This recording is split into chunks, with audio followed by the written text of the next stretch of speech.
think of what a wonderful world we would have if people loved themselves Yeah. and just had, I mean, whether it was even just a smidge of more confidence in themselves and had more of an ability to self reflect and see life as serving them up information about themselves versus others. And if we could just get a little bit of that and a little bit of that self celebration, we know it would be a better world. So I Yeah. just keep coming back to that and reminding myself of that. Yeah. Yeah. Well, we need, coaches like you to help the world see their deficiencies and highlight and bring this conversation, which is one of the things I love about my job because I bring these conversations to the world. Two, three.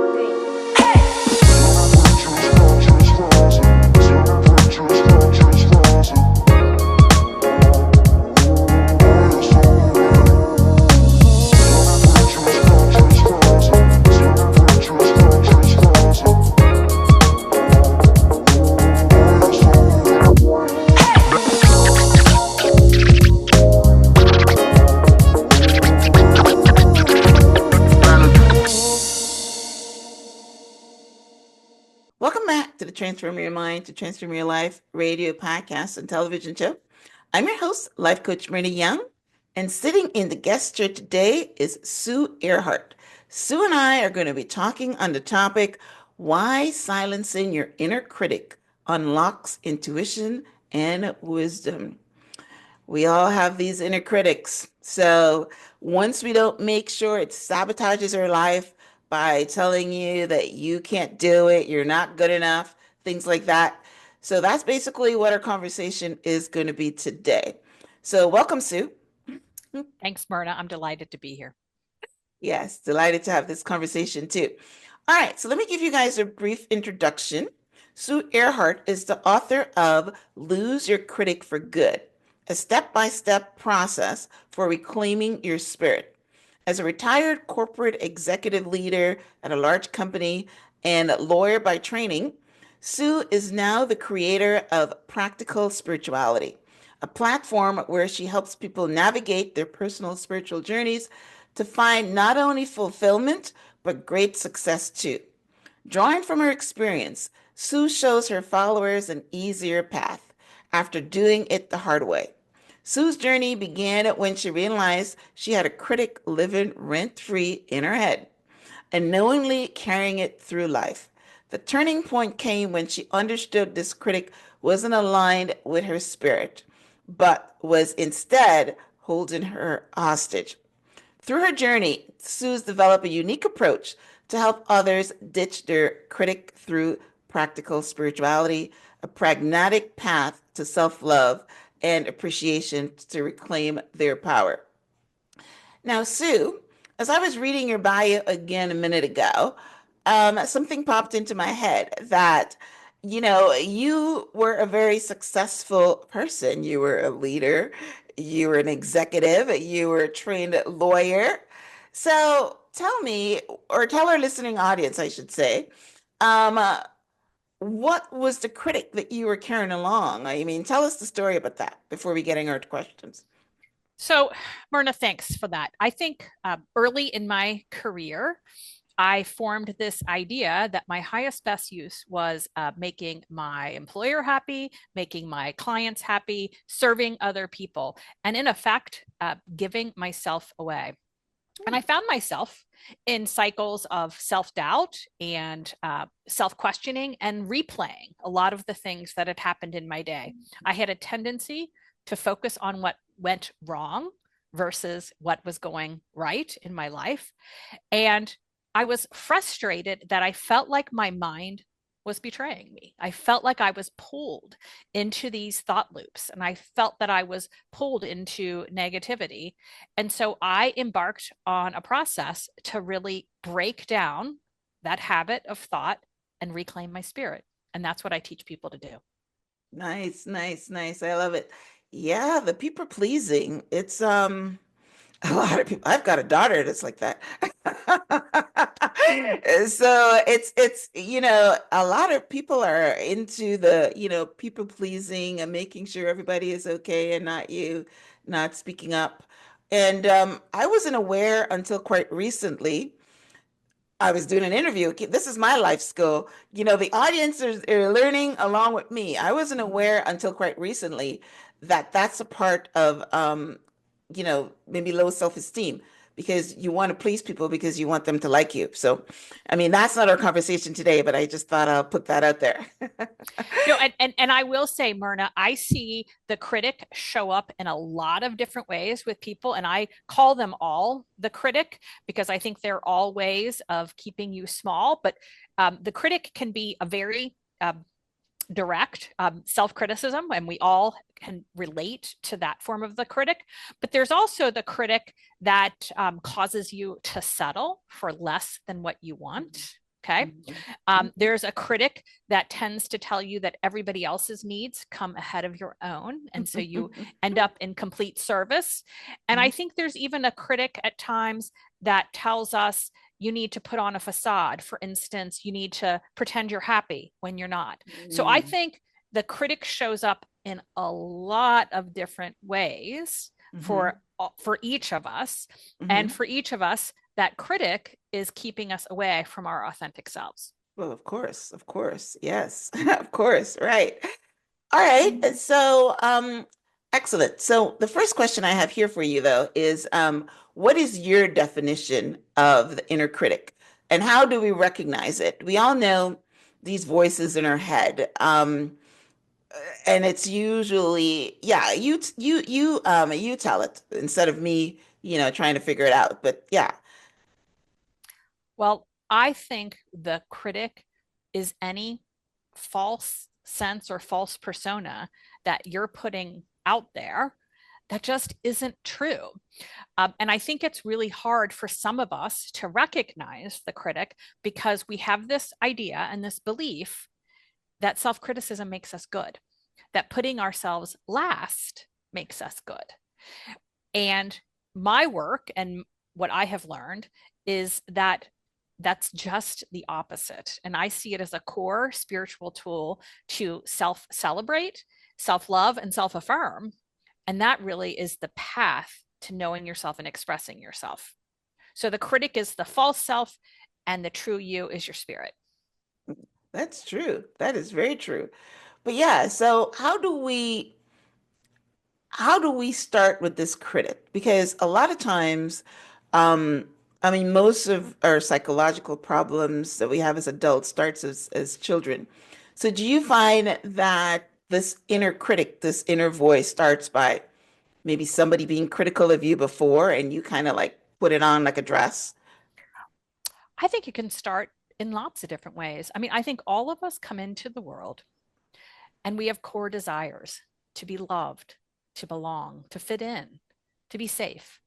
And we observe the world around us and we try to figure out what we need to do or be or say or become in order to get that love. And it's all based on our observations. So I could see that someone could have no one who was critical of them, but yet they made this observation that said, I need to work hard and push myself relentlessly in order to be successful and in order to be loved. That would be Mm-hmm. an observation that you could Okay. take from our culture for sure.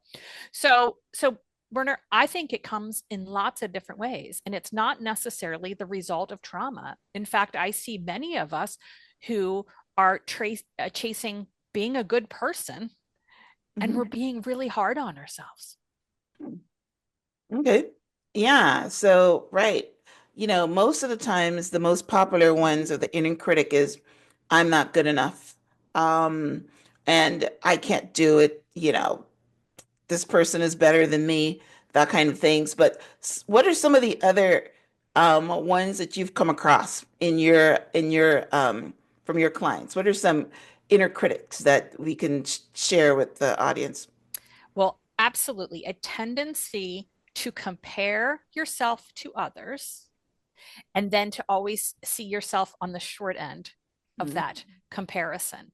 I think we naturally have a comparing mind, and I think many of us use it to downplay ourselves when what I teach is that our comparing mind is there for us to celebrate our differences and to see that, to compare and say, oh, look, this person has this interest or this skill set, and I have something different. And I see a lot of people who have a critic who is into comparison. I also see a lot of people who have a critic that replays over and over what is a perceived misstep. I mean, again, that's the critical mind sort of going off on its own and just looping through something and taking you through it. And it's up to you to break those patterns and those habits of thought and replace them with patterns that look for what went well and what you want to celebrate. Those are two good ones. Yes, I'm glad I asked the question because I wouldn't have thought about that. But yeah, our brain is wired for negativity. So, I mean, I've heard stories. I mean, I've experienced it myself where, I mean, you can be going through the day and, somebody said something good, you know, but you get 10 people saying something good and one person saying something bad, and you are going to loop, like you said, on the thing that's negative and thing that's bad. And that's just how our brain is wired. That one negative thing is where we think about it all the time. And especially if it's something that you've done, then you beat yourself up and play it over and over in your head and say that you were at fault or you were, whatever. And then the critical one that you just talked about, yes, we're always comparing ourselves, and you're absolutely factual. When you compare yourself, most of the times you're seeing your deficiencies. And it's really interesting that, culture says that when people are boastful, when people are bragful, that it's bad. So, for instance, I don't know if you watch sports, but I was watching something on Instagram this morning where somebody is criticizing LeBron's James' wife, and his response was, "I am a king, and a king don't deal with the sheep." That is somebody that's you don't see that very often, that somebody is that up there with how they feel about themselves that they're not going to let anybody. Most of the times people run into a corner and be in shame and all that. So it's pretty good that you're highlighting this because it is not something that a lot of people run towards. They feel ashamed if they hold themselves in high esteem. But that's the confidence part that I was just talking about earlier. When we're talking about the pleasing, you're lacking confidence. So, yeah. No, and what I always go back to as a touchstone is think of what a wonderful world we would have if people loved themselves. Yeah. And just had, I mean, whether it was even just a smidge of more confidence in themselves and had more of an ability to self-reflect and see life as serving them up information about themselves versus others. And if we could just get a little bit of that and a little bit of that self-celebration, we know it would be a better world. So I Yeah. just keep coming back to that and reminding myself of that. Yeah.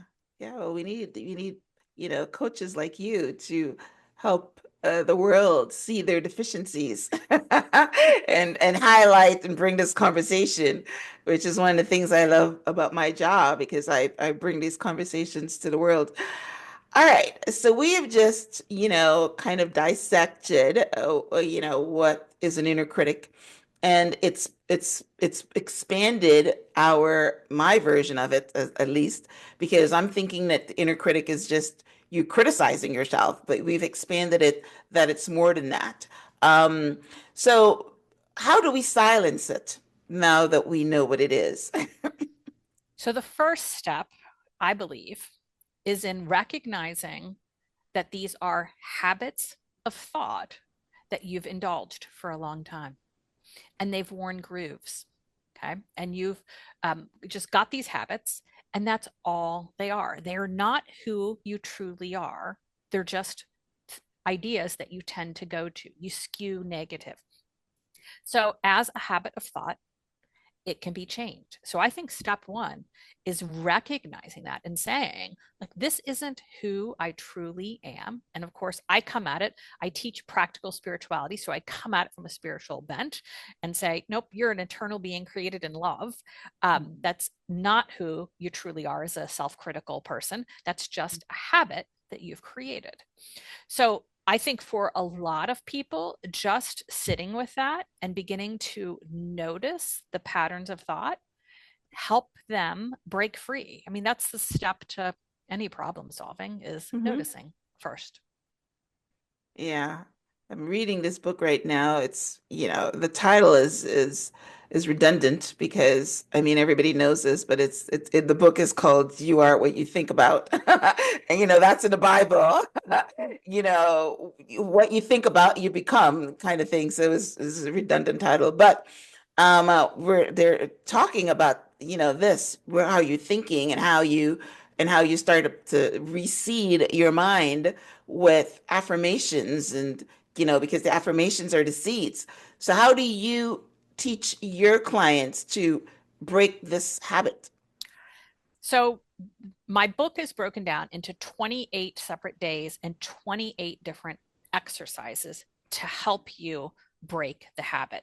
And so I've Mm-hmm. got lots of different tools Mm-hmm. that you can grab onto and apply in your life and make some progress.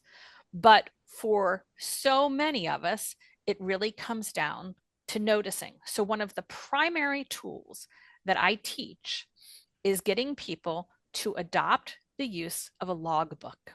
Mm-hmm. And a logbook is something where you keep track of during the day what you did and how you felt. And you kind of bring your awareness to that. And then you make it a point to note anything good or wonderful that happens in your day. And you literally repattern your mind to start looking for the good and the wonderful. And I coach people through how to do that, how to keep up with it. And it's an exercise. And that's just one practical exercise that I Yeah. teach that can help you break free of these patterns and begin to see where you're playing small, where you're holding limiting beliefs, and where you could, with a little effort, practice some affirmations that would set you free. Yeah, right. I'm glad I asked the question about that because yeah, habits are habits for a reason. It's because they're automatic and it's not something you think about. So in order to break it, you have to make some effort in order to do that. Awesome. All right. So one of the ways that our inner critic shows up is with self-doubt. Um, uh, and to me, that's the major one because if you're going to be critical of yourself and if it's going to affect your life at all, it's because you're going to be doubting yourself. So, um, what are some of the ways you teach you can talk about your book or other ways that you teach people to get rid of this self-doubt or their critical self-doubt areas?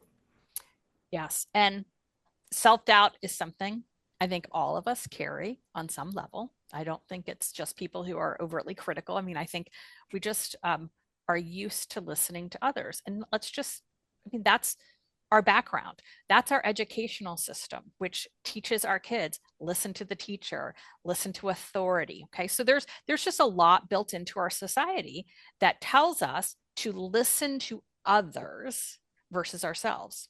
So to me, self doubt is again, it's another habit of going to others, listening to others, and paying attention to others, and not listening to yourself, not really like tuning in to the body, to what you're feeling, and to what your own inner wisdom is showing you. So I teach people to really notice where they're following what others think or what others expect of them. I call them the shoulds. Okay. And if you are following the shoulds, then you're not listening to yourself. And you need to get into a habit of listening to yourself. And there are many practices that help with that. Yeah. So if we were to break that down, so, you want to go to school and become an attorney like yourself. You're thinking, there's no way that I'm smart enough to pass the bar exam. I mean, that's a big one. I'm doing that because, I'm using what you are. You're a lawyer, an attorney. Or it could be bringing it down, Laura is, you're at work and you want to apply for a promotion, but you don't think that you're going to get it because maybe you think, Susan or Dave or somebody is more qualified. So that's the self-doubt I'm talking about, not necessarily being a follower. So how would you coach to that? Well, for that particular issue, my advice to people is to first get very clear on what they want. When people are bouncing around in self doubt like that, like, oh, is the test too hard? Will I be able to pass it? Whatever. I have found repeatedly that all that mental thinking, and I call it ping ponging and bouncing around between all of these different ideas of doubt, is often due to the fact that you haven't gotten clear on what you want.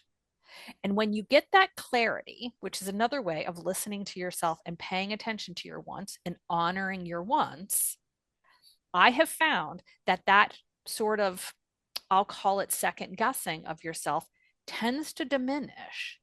You can bring your awareness to it when you go into it and anchor to what you want. But to me, it is really about clarity and wants. Okay. So what you're saying is if you really want that job, I mean, if you really want to be a lawyer, you will bypass the self-doubt and at least go for it. Because again, if you're spiritual, we're going to get to that in a minute, you maybe have faith that that is your purpose and that's what God wants you to do, kind of thing. Is that what you're saying? I would say that it's not simply that you just bypass it. I would say step one is to get clear. Do you really want this? Okay, because there are a lot of people who are in self-doubt because they're chasing something that someone else has put on their plate. Mm, Okay, got you. and that Got you. that that is often what is causing it. So your own mind is bouncing around on these different, what I'll call, excuses or different reasons why you're not, when there could be a lack of desire. Okay. Mm, But once you really get clear on that desire, which I believe emanates from your soul, hmm then it just gets easier. Now you have to watch for the self doubt, but you can keep anchoring to the desire and say, this is what I want. And so I'm willing to confront my fears. I'm willing to work through my fears. I'm willing to talk myself through my fears because I know and have clarity around what I want. Love it. Love it. Love it. Got it. Yes, got it. All right. So you also say that there's some common self-help solutions that are not effective in providing lasting relief from self-criticism. So let's look at that. So what are some of the solutions that maybe therapists are using? And what have you found that is the best way to provide relief from self-criticism? Well, I'll say this, that different tools work for different people. But what I have found, and I do teach people to use affirmations and positive self talk. But if you use that in the abstract and not out in the wild of your life, I have found it doesn't have a real lasting effect. And here's what I mean. And you could set aside 5 or 10 minutes and say, I'm going to practice my affirmations today and I'm going to say these things. And I recommend that. Do that, invest in it. But you have to go one step further.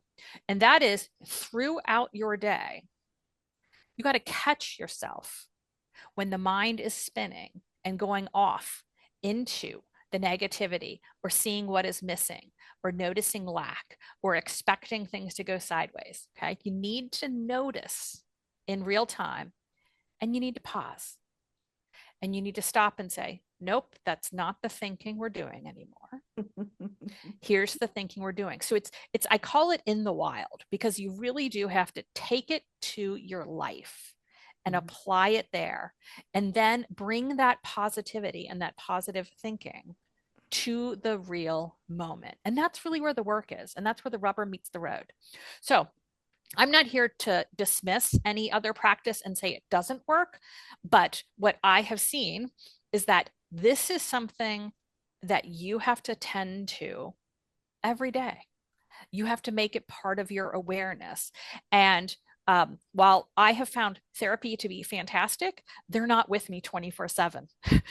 I'm Yeah, with me 24/7. And so true. I need to take the responsibility to move through these habits and to correct them. Yeah, yeah, yeah, yeah. So I like that because your mind is with you all the time, and you call it in the wild, I call them ants, automatic negative thoughts. So that come in and they spin all the time, and the mind does go there. The mind does go there. So yeah, in fact, the book that I was reading that I was talking about today, is, he's saying that you've got to be aware. You got to catch those. And that's exactly what you're saying. You got to catch them, and and continue, right, doing your affirmations and believing in it, and seeing the end, which you're talking about, desire, seeing the end, and there's a way to do it. But I like what you said, that yeah, you go to a therapist once a week for an hour, and then you go home and spin the same things in your mind, because your mind is probably even talking to you, but that therapist doesn't know what she's talking about. But the beautiful thing is with, and I love that word, automatic negative thoughts, that when those things pop up, and again, practiced ideas, old ideas, something you heard, something you let into your experience without really challenging it, those thoughts often contain the words that you need to hear. So if you're sitting there and suddenly feeling trepidation and saying, "Oh, I'm not capable of doing this work that I'm really interested in, or I'm not able to," right there, turn it around in the moment. I'm capable of doing this work. I mean, literally, it's like the negative thought contains the words that you need to hear, and you can give them to yourself. How powerful is that? Hmm. I just see that as massively self-satisfying to Hmm. take that and turn it around and do that for myself. Yeah, yeah, that's good. That's true. Yes, I was even practicing my affirmations this morning too, as I'm reading the book, walking, and I'm saying my affirmations and stuff like that, because I know that you should do them. But I've always been in a flip-flop about affirmations, because people were saying you'd say I am wealthy, and then you're poor, and your mind says no, you're not wealthy. So I've been on a flip-flop with affirmations, but if we're using it as a seed, I can deal with that, as a seed. And like Deepak, listening to Deepak, I love him. And he was saying that when you plant the seed, it will blossom in the right season. So it might not blossom right now, but it will blossom in the right season. So keep planting the seed. And sooner or later, your body would accept it, or your subconscious mind would accept it, and then it starts to blossom someplace else. So I like that. Yeah. So you're saying, you're sitting there, and your automatic negative come and says, hey, you're not capable. And you says, yes, I am capable. Maybe the first time you say it, you wouldn't believe it, but if you keep saying it, sooner or later, you're seeding that. That's basically what we're talking about. Um, So I amazing. Go ahead. I find that the word that helps me a lot is the word could. And so Good. sometimes you have a negative thought and you just need to turn it around with a could, which is something like, I could learn that, or I could try, or I see a could as opening the door and then Yeah. planting the seed. And sometimes that's all we have in us. Sometimes that's all we're able to bring to the table, but a could is a great door opener. Yeah, it is. It is. Yeah, because that nursery rhyme, I think I can, I think I can. Yeah, you could do anything you want.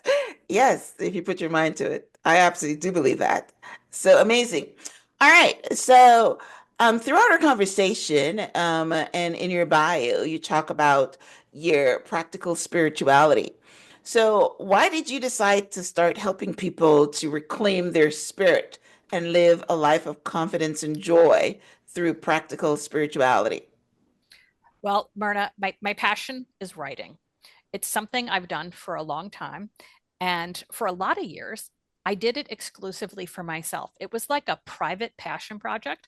I even would craft, when I would come across really good ideas or things I wanted to remember, I would write it up in an email and then schedule it to send later to me on a random date, in a way, giving myself a private newsletter. Okay. So I just did this for Beautiful. myself. Never heard of that.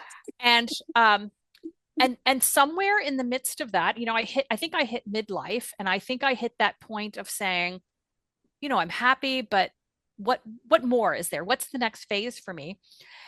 And I simply started following my intuition. And the first thing I did is I created an actual newsletter. I have a free weekly newsletter people can subscribe to. And I started asking people to subscribe. And it's grown organically and brought me readers from all over. It's been awesome. And I started writing more and sharing more and blogging and just putting my work out there. And I did it truly as a project of joy. And I gave myself rules, which were, I'll do this as long as it's fun for me. I'll spend whatever I want to spend on this, and I'll just see where it goes without prescribing what the end game is. And I got to tell you, I am a driven, ambitious career person. I climbed the top of the corporate ladder. I did all those things. So for me to take this different tactic was very atypical for me. And it was very spiritual for me. I mean, just to open myself and say, I'm following the joy. And it's just been terrific. And it resulted in me writing my first book. Mm, yeah. Yeah. Did you take some of the, because a lot of people, blog and then they take that same content and put in a book. Did you do that? No, No new stuff? all new stuff in the book, but lots of helpful content on my blog if you're Okay. looking to launch your own personal spiritual journey. Nice, nice, nice. I love it. Okay. So you came up with after the intuition, the spirituality, going for joy. By the way, um, as a coach, I will tell you the most prevalent thing I see with successful people is that they don't get the inner fulfillment from whatever it is that's made them successful. And they take a different path. They want fulfillment. And that's usually because they were, like you said, maybe they started a career because someone in their, the guidance counselor told them that this is the career that they're going to make money at.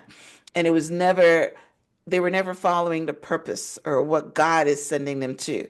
So once they get on that purpose-driven path, that's when the joy comes in because you are on purpose and you're actually in alignment with what you're supposed to be doing here on this earth. So is that how you feel about it too? So I would say I feel that my corporate career was just as aligned as this career and purpose driven. Okay. I really do. So I'm not going to discount it and say, like, oh, this was, not aligned and this is. I really felt in my corporate career, I led, I mentored, I helped people succeed. I drove for business results. I counseled my clients. And I did all of those things really aligned to my authentic self. I simply reached the top of my career and felt like there weren't new challenges for me. And I Mm, was really looking to just express more authentically in life and express different sides of myself that I wasn't getting a chance to express necessarily at work, and started bringing them forward. And that's how I see life, as we go through these phases of bringing new parts of ourselves forward. And they don't cancel out the old parts and they don't remove them. They complement and they bring, and mm. it's like there's like a knitting together of the self that is just beautiful. Okay. Well, that's different. But yeah, most people they're making a lot of money and they feel like something is missing. And that's when they go and because according to the gurus, you're never really happy unless you're serving others. So maybe the reason you were happy because you were serving in your corporate world. You said you were mentoring, you're leading, you're helping other people. So you just transitioned into maybe helping more people. I'm not sure. But yeah, so that was good. Same with me. I did not become a life coach until in my 50s. And yes, I was happy being a salesperson, working for corporate America. And I was happy there because I'm a people person, as you noticed immediately. So in a sales environment, you're meeting people, you're helping people, you're still, doing that. But what I love about what I do is the personal growth, which is I wasn't doing in the corporate world. So in as a coach and as, a podcaster, the personal growth is a level 10 because I am reading every day, talking to experts like yourself every day. So my personal growth has grown to the roof and I love it. You know what I mean? And I am serving, I'm serving the world actually. It's heard across the world. I'm serving the world. So that brings me a lot of joy. So, but you're right. I was never unfulfilled. It was just transitioning, a new door. So I like that. And I think a lot of us reach these different levels in life, like where we're content and we're happy, and we begin to question, like, is there more? And we see people who are living these joyful lives, doing what they want, and that opens our eyes, and we say, I want the more. And I think that is a very typical shared human experience, to go through those levels and to continually up level as you grow. Yes. Good word, up level. Love it, love it, love it. Yes. All right. So your book is called Lose Your Critic for Good. So I think you already told me why you wrote it. You transitioned from, serving yourself, and then you wanted to serve others, but maybe there's more reasons that you write it. So maybe you can tell us why you wrote it and what do you want readers to walk away with after reading? So I really wrote this. I feel like it's a love letter to my younger self. Mm, Early in my career, I feel like if I had noticed these patterns and more quickly, abruptly stopped the patterns, it would have been easier to do. So, in a lot of ways, I would love to have emerging adults read this book and get early insights into themselves and to really see. But I also wrote the book because I think there's a lot of us who engage in self criticism, settling, or putting others first that we think is holy and good. And I really believe that what's holy and good is first taking care of yourself so that you yes. can serve others. And I just want to reinforce that message for people. So that's just another reason I wrote the book. The third reason I'd say is I am just an extremely practical person. I like clear instructions. So I could read all day long about how, for instance, that it's good to believe you are worthy. Well, I want some specific practices that help me claim that worthiness. And that's the kind of stuff I really enjoy writing about and giving to my readers because I believe each of us is equipped to do this work and to do our own inner journey. And I want my book to be a companion so that they can do this with their own spirits. Hmm. I love it. And that you mentioned earlier that you have a 28 day. So is it like a what's that word they use? I don't remember the word now, but my pastor wrote a book like that, like a devotion kind of thing. It's not really a devotion because it's not, whatever. But when people have like a daily work is usually devotional. Is that how you're So setting it up? I see it as yes, there's an essay for each day and you read. And I see the essay as really just allowing my words to seep into your consciousness and allowing some of these new ideas to open your mind and to your willingness to change and your ability to change and the reasons to change. Then I give a specific exercise, and the exercise is designed to really bring the focus of your mind to these issues and to Hmm. your desire to change. Now, I see these things being done discreetly. So read and then do the exercise and then give yourself some time.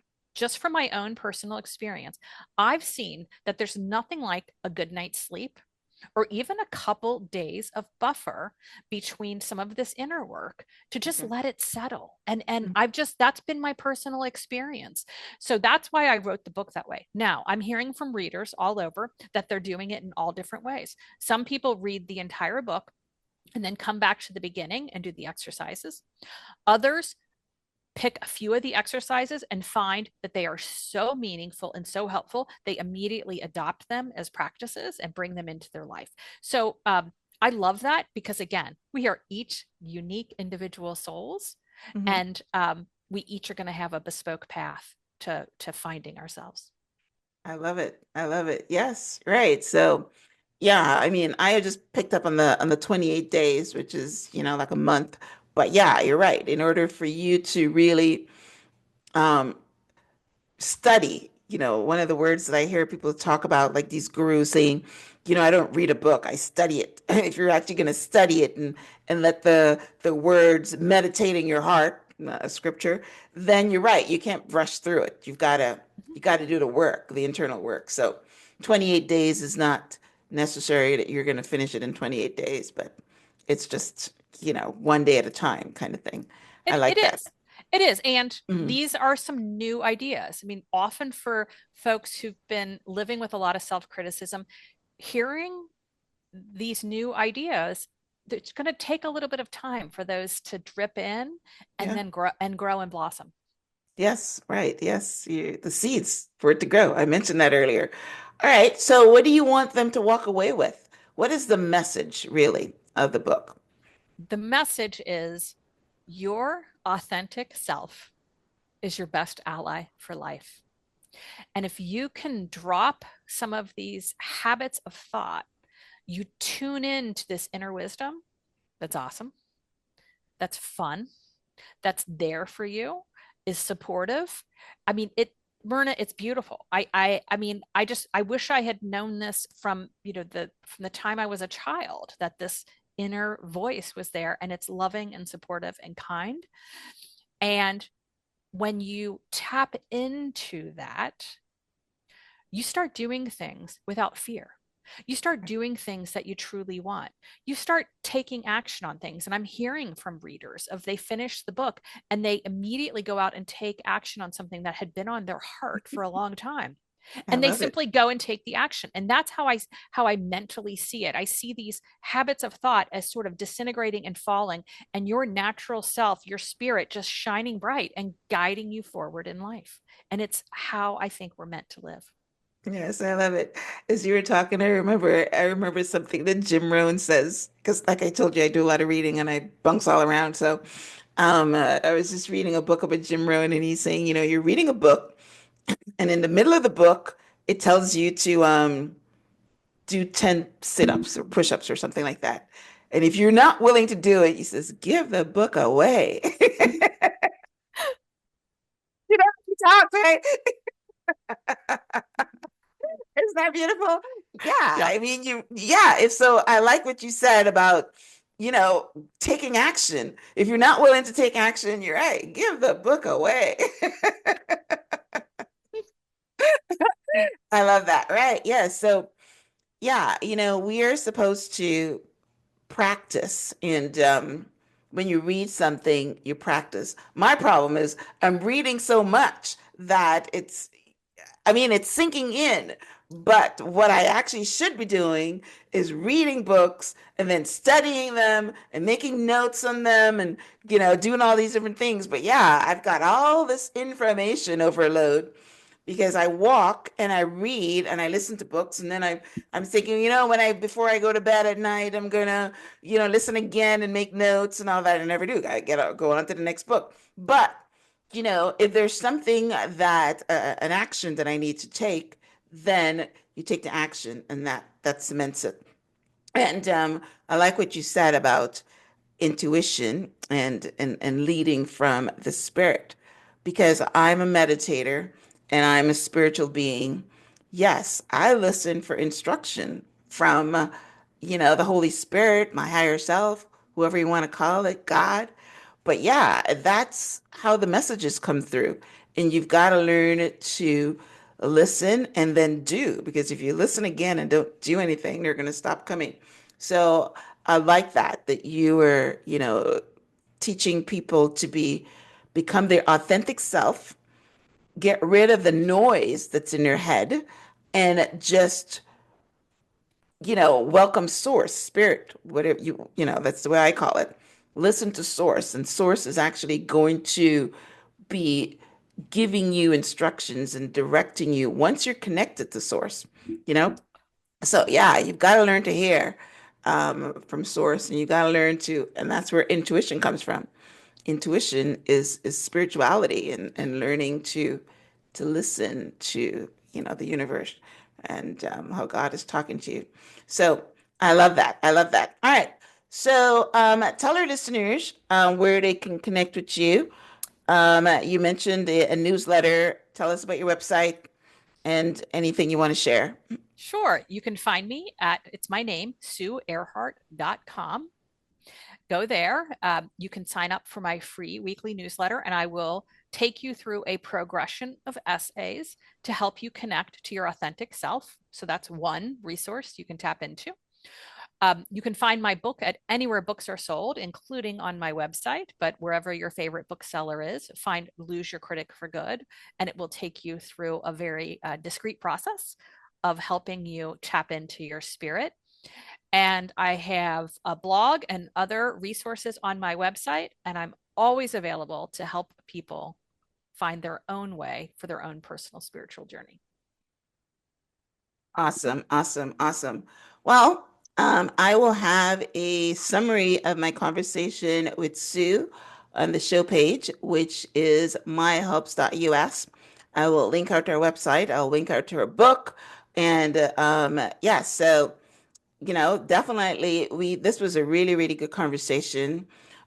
Something was in it for every single person, because we all have those automatic negative thoughts. We all have self-doubt. We all have the inner critic. Every one of us, maybe some more than others, but we all do. So yes, Sue's book is tools and practicality and steps in order to break the habit, because yes, habit breaking takes work. It just doesn't, yeah, yes, because habits are something that are ingrained on you. Once you've done it a couple of times, like maybe the first couple of times you had an inner critic and you accepted it. As soon as you accept it, it's going to come again. Right? If you So send it true. packing, it's not going to come again.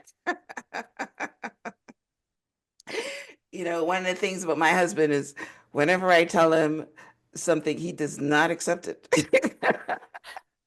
That's a good trait in my mind. Be discerning about what you let into your experience. So good for him. He does not accept it. And I know it's a good trait, but how are you going to change? But yeah, he's not letting anybody criticize him. He knows what he is, and that's just the self-esteem, and how I he feels admire about that. himself. Yes, yes, it is good and it's bad, but yes, it's more good. Especially with women, you know what I mean? Somebody, I remember there's one time, because I was a limousine driver, a limousine operator. I had a limousine business in Toronto. And one of the things I prided myself was the fact that I can drive a huge, 10 passengers in the back drinking, because that's what you do in a limousine. And I would stop slowly and nobody would spill their drink, or I would turn and nobody would go thinking. And then one day my ex-husband says, "You can't drive." And I says, "Yes, I can." Taking that crap. I'm a good driver.